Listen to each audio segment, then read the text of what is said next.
ایک خاتون کو یونیورسٹی میں حجاب کرتے ہوئے یورپ کی خواتین دیکھتی ہیں، وہ آ کر حسرت کی نگاہ سے دیکھتی ہیں، یہ کتنا مقدس ہے، یہ کتنا باوقار ہے، یہ کتنا پاکیزہ ہے، اور میری حالت کیا ہے، ہماری حالت کیا ہے، اس کو آ کر محسوس کرتے ہیں۔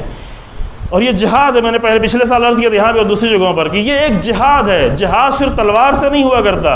اگر ایک جوان اسلامی طرز زندگی کے ساتھ باہر نکلا ہے، کالج یونیورسٹی گیا ہے، تو یہ جہاد کر رہا ہے۔ کیوں؟ اس لیے کہ اسلام کا طرز زندگی بتا رہا ہے۔ ایک خاتون اگر اس طریقے سے نکلی ہے تو جہاد کر رہی ہے، اور یہ جہاد کسی کو پریشان کرنے کے لیے نہیں ہے، بلکہ لوگوں کو نجات دینے کے لیے۔ یہ نجات کا راستہ ہے، یہ در حقیقت نجات کے لیے ہے۔ بس آخری بات عرض کرتا ہوں کہ سخت جنگ میں انسان ہارتا ہے تو احساس شکست کرتا ہے، انتقام کی کوشش کرتا ہے، اسلحے اکٹھا کرتا ہے، دوبارہ اپنے آپ کو قوی کرتا ہے، کوششیں کرتا ہے کہ ابھی ہم ہار چکے ہیں، دوبارہ جیتنے کی کوشش کی جائے گی۔ لیکن نرم جنگ میں اور سافٹ وار میں ہمارے جوان ہار کر فخر محسوس کرتے ہیں، ہار جاتے ہیں اور ہار کر فخر بھی محسوس کرتے ہیں۔ یورپین کلچر اپنا لیتے ہیں اور اپنا کر فخر محسوس کرتے ہیں۔ اسلامی کلچر کو چھوڑ کر، قرآنی کلچر کو چھوڑ کر، اہل بیت کے کلچر کو چھوڑ کر، انبیاء کے کلچر کو چھوڑ کر، پاکیزگی کے کلچر کو چھوڑ کر، اور کامیابی کے کلچر کو چھوڑ کر، یہ غلط ذہن میں ہے کہ یورپ سے جو کچھ آئے وہ سب کامیابی کی چیزیں ہیں۔ ہاں، یورپ سے علم آئے وہ کامیابی کی چیزیں بولیں، چونکہ یورپ کو علم ایک زمانے میں ہم نے دیا تھا، آج لیں، مشکل نہیں ہے۔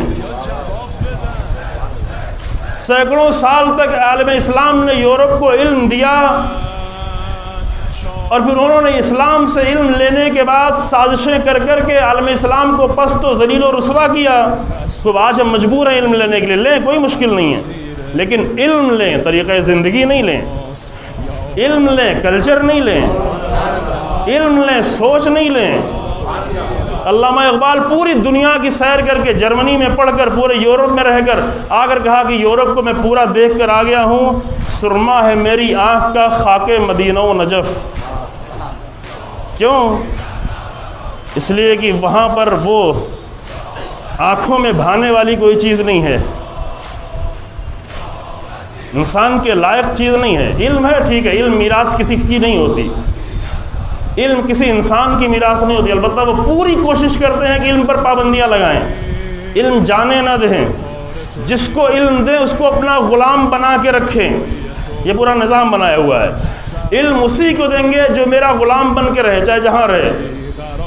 یہ ان کی اپنی کوششیں ہیں۔ میں صرف نفرت، یہ میرا مقصد نہیں ہے، میں نہیں چاہتا کسی کے بارے میں نفرت کی باتیں کروں، میں صرف طرز زندگی کی باتیں کرنا چاہتا ہوں۔ یہ طرز زندگی تھا۔ اسلام نے دل کھول کر سارا علم دیا۔ اسپین پر جب اسلام کی حکومت تھی، اسلامی کتابیں دل کھول کر ترجمہ ہوئیں، تعلیم دی، پڑھایا۔ ابو علی سینا کی کتابیں سینکڑوں بار ترجمہ ہو کر چھپی مختلف زبانوں میں، علم یہاں سے پہنچا ہے۔ ابن رشد کی کتابیں، دیگر اسلامی اسکالرز کی کتابیں، جہاں یورپ کی دنیا خود ویلڈورانٹ اعتراف کرتا ہے کہ جب 1000 سال تک ہم جہالت کی تاریکی میں گم تھے اور کوئی علم کی بات نہیں کہی جا سکتی تھی، عقل کی بات نہیں کہی جا سکتی تھی، اگر علم کی بات کی جاتی تو اس کو جلایا جا رہا تھا، مارا جا رہا تھا۔ سزائیں ہیں، یہ مڈل ایجز کی سزائیں ہیں۔ صرف 8 سالوں میں کئی ہزار انسانوں کو، فگر صحیح میرے ذہن میں نہیں، 8000 سے زیادہ انسانوں کو 1480 سے لے کر 1488 کے درمیان میں صرف 8 سالوں میں 10,000 انسانوں کو مار دیا گیا، سزا دی گئی، جلا دیا گیا۔ صرف کس بات میں؟ علم کی باتیں کرتے تھے، عقل کی باتیں کرتے تھے۔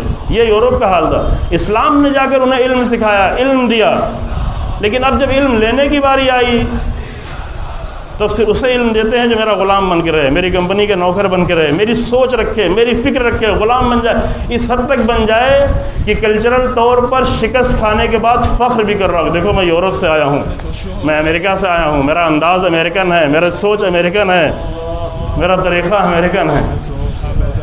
یہ شکست کھائے ہوئے لوگ ہیں اور شکست کھا کر فخر کر رہے ہیں۔